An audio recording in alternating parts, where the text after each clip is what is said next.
مگر دھیرے دھیرے میمونہ نے شوہر کو بھڑکانا شروع کر دیا اور پورے گھر پر اپنا قبضہ جما لیا۔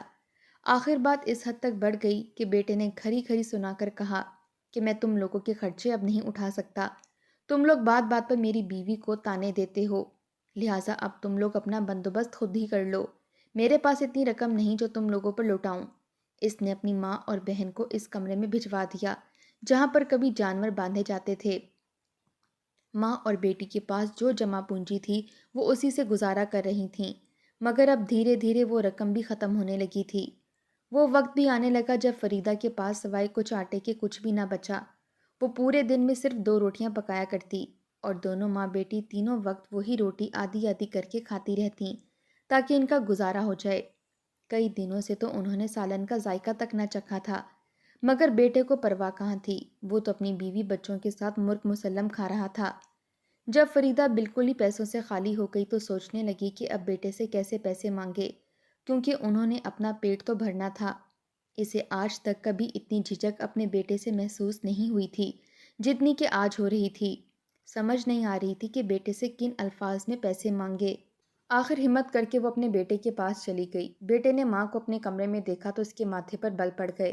کہنے لگا کہ خیریت اماں، کیوں آئی ہو؟ فریدہ کچھ دیر تو تمہید باندھتی رہی، پھر کہنے لگی کہ بیٹا، میرے پاس پیسے نہیں رہے، کھانے کے لیے کچھ بھی نہیں رہا، تو ہو سکے تو کچھ پیسے دے دو۔ ہمارا تو تمہارے علاوہ دنیا میں کوئی نہیں ہے، ہم اپنا الگ کھا پکا لیں گے، مگر اس کے لیے کچھ رقم بھی تو ہونی چاہیے۔ میمونہ وہیں موجود تھی، اس کے ماتھے پر بل پڑے تھے۔ تبھی فریدہ کا بیٹا کہنے لگا کہ میرے پاس اتنی رقم نہیں ہے، جو تھی وہ میں اپنے سودے سلف میں لگا چکا ہوں۔ ویسے بھی آپ کو یہ سب کچھ پہلے سوچنا چاہیے تھا، جب آپ میری بیوی پر ظلم کرتی تھیں اور اسے بلا وجہ لڑا کرتی تھیں۔ فریدہ کی تو آنکھوں میں آنسو آ چکے تھے۔ بیٹے سے اتنی بے عزتی کروانے کے بعد وہ اٹھ کر اپنے کمرے میں چلی آئی اور سوچنے لگی کہ اب وہ کیسے اپنا اور اپنی بیٹی کا پیٹ بھرے گی۔ بیٹا تو بالکل ہی بیگانہ ہو چکا تھا، اس کے پاس نہ تو ایسا کوئی ہنر تھا اور نہ ہی اس کی بیٹی کوئی پڑھی لکھی تھی۔ جوان جہاں بیٹی، کل کو اس کی شادی بھی کرنی تھی اور اب یہ سارے خرچے وہ کیسے پورے کرتی؟ ساری رات وہ کچھ نہ کچھ سوچتی رہی اور پھر بالآخر وہ ایک نتیجے پر پہنچی۔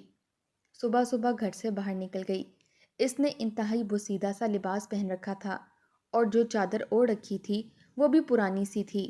وہ اس محلے کو چھوڑ کر دوسرے محلے میں چلی گئی اور پہلے پہل لوگوں کے گھروں کے دروازے کھٹکھٹا کر اپنی مجبوری سنا کر پیسے لینے لگی۔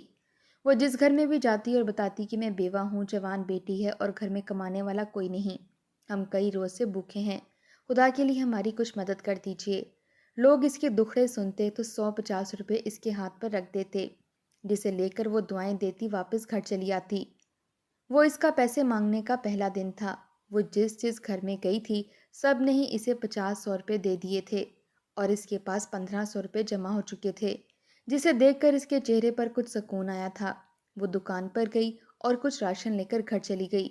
جب گھر واپس آئی تھی تو اس کا بیٹا اور بہو بھی اس وقت صحن میں ہی موجود تھے۔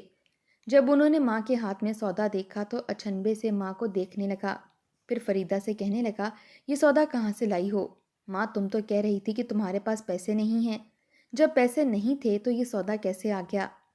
فریدہ کچھ بولتی اس سے پہلے ہی میمونہ بولی کہ ڈرامے ہیں سارے، ان کے پاس بہت رقم ہے، بس اپنے بیٹے کو دیتے ہوئے ان کے ہاتھ کانپتے ہیں۔ فریدہ نے کسی سوال کا جواب نہ دیا اور سانس خارج کرتی کمرے میں چلی گئی۔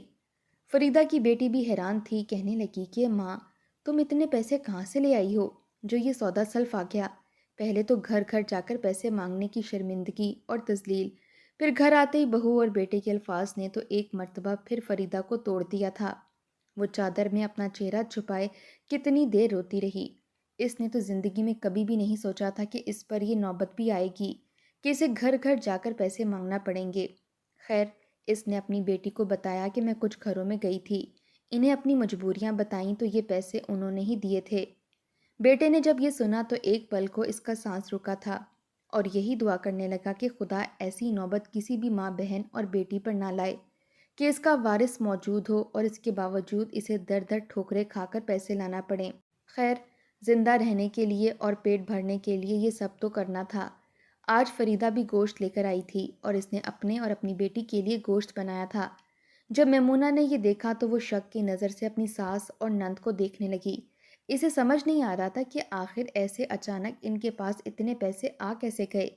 ابھی تو یہ لوگ ایک وقت کے کھانے کے بھی پیسے مانگ رہے تھے، اور اب اچانک اتنے پیسے کہ یہ گوشت بھی بنا کر کھا رہی ہیں۔ وہ اسی سوچ میں ڈوبی ہوئی تھی جب اس نے دیکھا کہ صبح صبح اس کی ساس ایک مرتبہ پھر برقع پہنے ہوئے گھر سے نکل گئی ہے۔ اس مرتبہ جب فریدہ اسی محلے میں گئی اور انہی گھروں کو دوبارہ کھٹکھٹایا اور پیسے مانگے، تو لوگوں نے اسے گھور کر دیکھا اور کہنے لگے کہ مائی معاف کرو، کچھ دن پہلے ہی تو تمہیں پیسے دیے تھے، اب کیا تم روز روز آتی رہو گی اور ہم روز روز تمہیں پیسے دیتے رہیں گے؟ کئی گھروں نے تو پیسے دینے سے منع کر دیا، کہنے لگے کہ معاف کرو، دوبارہ نہ آنا، ہٹی کٹی ہو، کوئی کام کیوں نہیں کرتی؟ تم جیسی تو فراڈ ہوتی ہیں، گھر گھر جا کر پیسے مانگتی ہیں اور بعد میں عیاشیاں کرتی ہیں۔ لوگوں کی باتیں تو فریدہ پر خنجر کی طرح چل رہی تھیں، مگر وہ کس کس کو یقین دلاتی؟ جب تک 1500 روپے کا لایا راشن ختم نہ ہوا، فریدہ گھر سے نہیں نکلی تھی، مگر اب مجبوری تھی۔ اس نے سابقہ گھروں کو چھوڑا اور مزید گھروں میں جا کر پیسے مانگنے لگی جن کے لیے وہ نئی تھی۔ انہوں نے تو پیسے دے دیے، مگر باقیوں نے اسے دھتکار دیا تھا۔ اس روز فریدہ کو کافی دیر ہو چکی تھی، وہ مغرب کے بعد ہی گھر میں داخل ہوئی تھی، جبکہ اس کی بیٹی گھر میں پریشان بیٹھی بار بار دروازے کی طرف دیکھ رہی تھی۔ میمونہ کو تو ویسے ہی شک ہو چکا تھا، سوچ سوچ کر پاگل ہو چکی تھی کہ آخر اس کی ساس کہاں جاتی ہے کہ واپسی پر اس کے پاس اتنا راشن ہوتا ہے۔ اس روز جب اس کی ساس واپس آئی تو کافی تھکی ہوئی تھی۔ فریدہ کا سانس پھولا ہوا تھا اور چہرہ سرخ ہو رہا تھا۔ اتنا لمبا پیدل سفر، اس کا بلڈ پریشر ہائی ہو چکا تھا۔ وہ چلتی ہوئی کمرے میں آئی اور بیٹی سے کہنے لگی کہ جلدی سے ٹھنڈا پانی لے کر آؤ، مجھے بہت پیاس لگی ہے۔ جبکہ میمونہ فوراً یہ ساری رودات اپنے شوہر کو بتانے لگی اور اس کے کان بھرنے لگی کہ تمہاری ماں نہ جانے کہاں جاتی ہے، جب آتی ہے تو اس کے پاس پیسے ہوتے ہیں۔ کیا تمہارے میں کوئی غیرت نام کی چیز ہے بھی کہ نہیں؟ اپنی ماں سے سوال کیوں نہیں کرتے؟ آخر وہ کدھر جا رہی ہیں؟ یہ پیسے کہاں سے آ رہے ہیں؟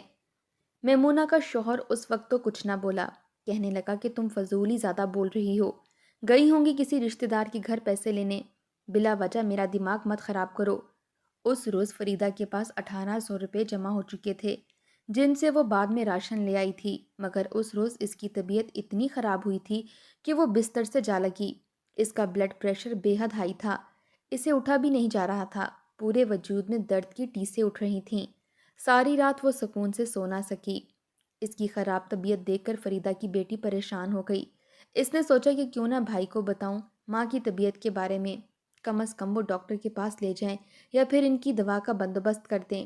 پہلے تو وہ ماں کی طبیعت دیکھ کر ان پر قرآن مجید کی صورتیں دم کر کے پھونکتی رہی۔ جب شام کو بھائی گھر آیا تو بھائی کے پاس چلی گئی اور ماں کی طبیعت کے بارے میں بتاتے ہوئے بولی کہ آپ انہیں ڈاکٹر کے پاس لے جائیں یا اسٹور سے دوا لا دیں، ان کی طبیعت بہت خراب ہو رہی ہے۔ کل رات سے وہ سکون سے سو نہیں سکیں۔ میمونہ کے شوہر نے جب یہ سنا تو ایک کڑی نظر اپنی بہن کے چہرے پر ڈالی، کہنے لگا کہ جب میں باہر تھا تب نہیں بتا سکتی تھی، اب میں دوبارہ سے گھر سے باہر جاؤں اور دوائیاں لے کر آؤں؟ کیا میرا دماغ خراب نظر آ رہا ہے تمہیں؟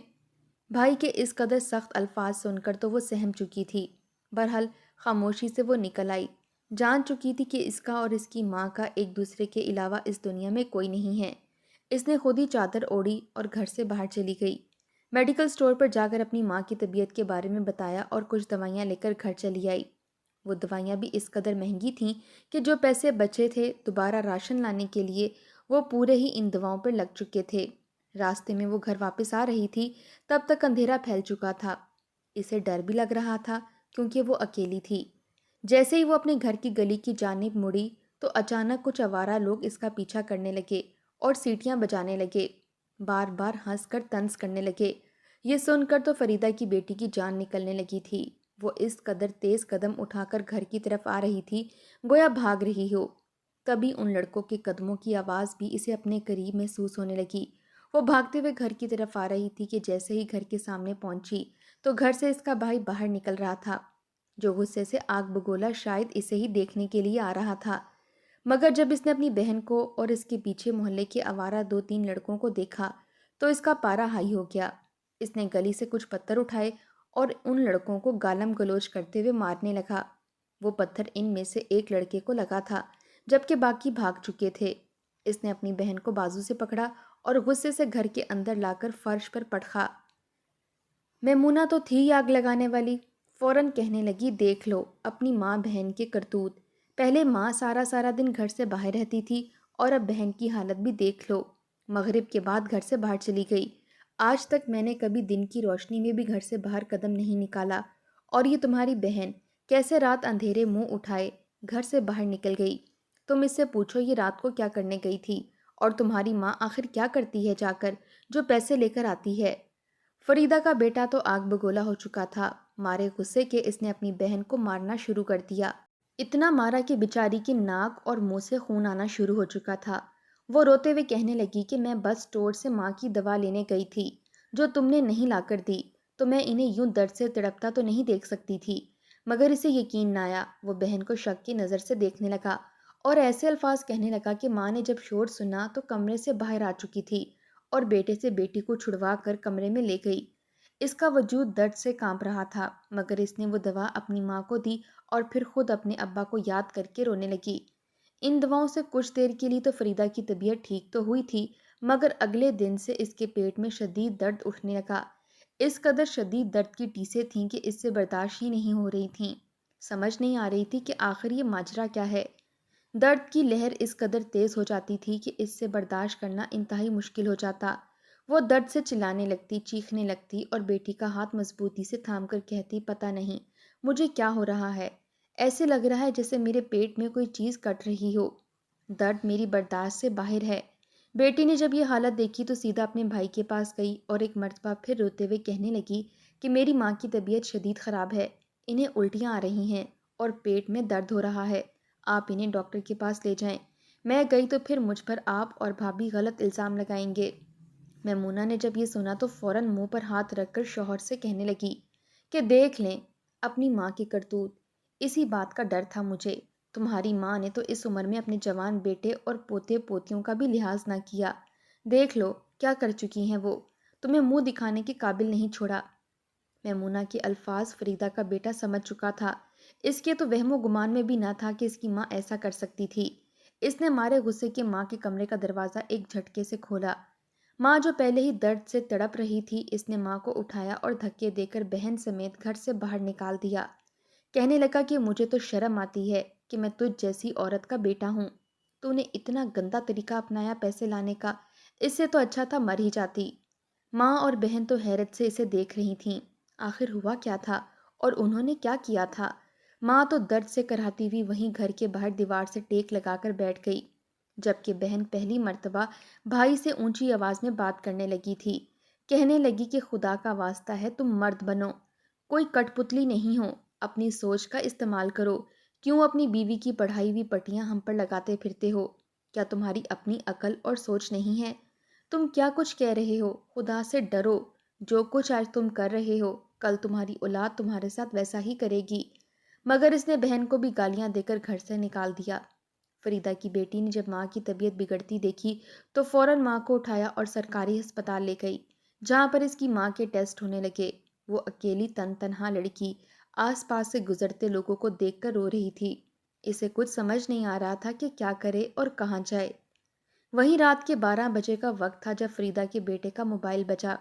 اس نے جب موبائل کان سے لگایا تو اسے ہسپتال سے فون آیا تھا، جسے سن کر اس کے چہرے کا رنگ اڑا۔ میمونہ بھی جاگ چکی تھی، شوہر کا اڑتا ہوا رنگ دیکھ کر کہنے لگی کہ کیا بات ہے، کیا ہوا ہے، تم پریشان کیوں لگ رہے ہو؟ وہ کچھ بھی کہے بغیر فوراً دوڑا دوڑا ہسپتال تک پہنچا، مگر بہت دیر ہو چکی تھی۔ اس کی ماں کو کمرے سے باہر لے جایا جا چکا تھا، سفید چادر اس پر اوڑھی جا چکی تھی۔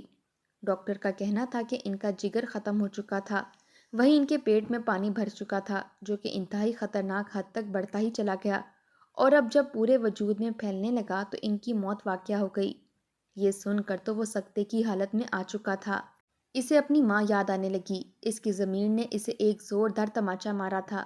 وہ کس قدر غلط تھا جبکہ اس کی بہن اکیلی تنہا ماں کو یہاں تک لے کر آئی تھی اور ہر معاملہ سنبھالا تھا، حالانکہ اس کی عمر اس وقت صرف 17 سال تھی۔ وہ اپنی ماں کی میت کو دیکھ کر فوراً آگے بڑھا، مگر اس کی بہن نے آگے بڑھ کر دھکا دے کر ماں کی میت سے بھائی کو الگ کر دیا، اور پہلی مرتبہ اس قدر فلک شگاف چیخی کہ اسپتال کے لوگ مڑ مڑ کر ان کی طرف دیکھنے لگے۔ کہنے لگی کہ خبردار، جو تم نے میری ماں کو ہاتھ بھی لگایا، لعنت ہے تم جیسی اولاد پر، تم جیسے بیٹوں پر، تم جیسے بھائیوں پر۔ یہ تمہاری کچھ نہیں لگتی، ان کا رشتہ صرف اور صرف میرے باپ سے تھا اور پھر مجھ سے ہے۔